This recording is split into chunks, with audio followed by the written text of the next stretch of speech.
In Mark chapter 5, we have recorded 3 miracles Jesus did which could only be done by God. Listen as I read from the Message translation, which begins with a madman. Mark chapter 5. They arrived on the other side of the sea in the country of the Gerasenes. As Jesus got out of the boat, a madman from the cemetery came up to him. He lived there among the tombs and graves. No one could restrain him. He couldn't be chained, couldn't be tied down. He had been tied up many times with chains and ropes, but he broke the chains and snapped the ropes. No one was strong enough to tame him. Night and day he roamed through the graves and the hills, screaming out and slashing himself with sharp stones. When he saw Jesus a long way off, he ran and bowed in worship before him. Then bellowed in protest, "What business do you have, Jesus, Son of the high God, messing with me? I swear to God, don't give me a hard time." Jesus had commanded the tormenting spirit, "Out, get out of the man." Jesus asked him his name. "Tell me your name." He replied, "My name is Mob. I'm a rioting mob." Then he desperately begged Jesus not to banish them from the country. A large herd of pigs were browsing and rooting on a nearby hill. The demons begged him, "Send us to the pigs so we can live in them." Jesus gave the order, but it was even worse for the pigs than for the man. Crazed, they stampeded over the cliff into the sea and drowned. Those tending the pigs, scared to death, bolted and told their story in town and in the country. Everyone wanted to see what had happened. They came up to Jesus and saw the madman sitting there wearing decent clothes and making sense, no longer a walking madhouse of a man. Those who had seen it told the others what had happened to the demon-possessed man and the pigs. At first they were in awe, and then they were upset over the drowned pigs. They demanded that Jesus leave and not come back. As Jesus was getting into the boat, the demon-delivered man begged to go along, but he wouldn't let him. Jesus said, "Go home to your own people. Tell them your story, what the Master did and how he had mercy on you." The man went back and began to preach in the 10 towns area about what Jesus had done for him. He was the talk of the town. After Jesus crossed over by boat, a large crowd met him at the seaside. One of the meeting place leaders of the synagogue named Jairus came.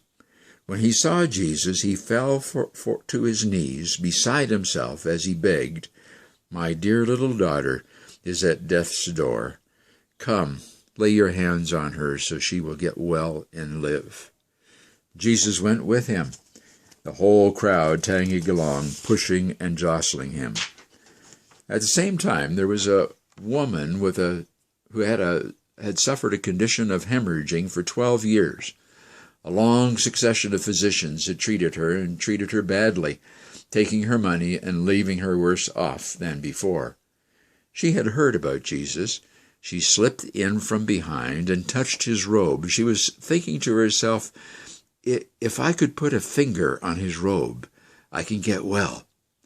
The moment she did that, the flow of blood dried up. She could feel the change and knew her plague was over and done with. At the same moment, Jesus felt energy discharging from him. He turned around to the crowd and asked, "Who touched my robe?" His disciples said, "What are you talking about? With this crowd pushing and jostling you, you're asking who touched me? Dozens have touched you." But he went on asking, looking around to see who had done it. The woman, knowing what had happened, knowing she was the one, stepped up in fear and trembling, knelt before him, and gave him the whole story. Jesus said, "Daughter, you took a risk of faith, and now you're healed and well. Live well. Live blessed. Be healed of your plague." While he was still talking to the woman, some people came from the leader's house and told him, "Your daughter is dead. Why bother the teacher any more?" Jesus overheard what they were talking about and said to the leader, "Don't listen to them. Trust me. Only believe. He permitted no one to go in with him except Peter, James, and John. They entered the leader's house and pushed their way through the gossips looking for a story and neighbors bringing in casseroles. Jesus was abrupt. Why all this busybody grief and gossip? This child isn't dead. She's sleeping. Provoked to sarcasm, they told him he didn't know what he was talking about. But when he had sent them all out, he took the child's father and mother along with his companions and entered the child's room. He clasped the girl's hand and said, Talitha cum, which means, little girl, get up. At that, she was up and walking around. The girl was 12 years of age. They, of course, were all beside themselves with joy. He gave them strict orders that no one was to know what had taken place in that room. Then he said, give her something to eat. And so ends chapter 5 of the Gospel of Mark, with another great story of miracles. May God add his blessing to what we have read from his holy word. Amen.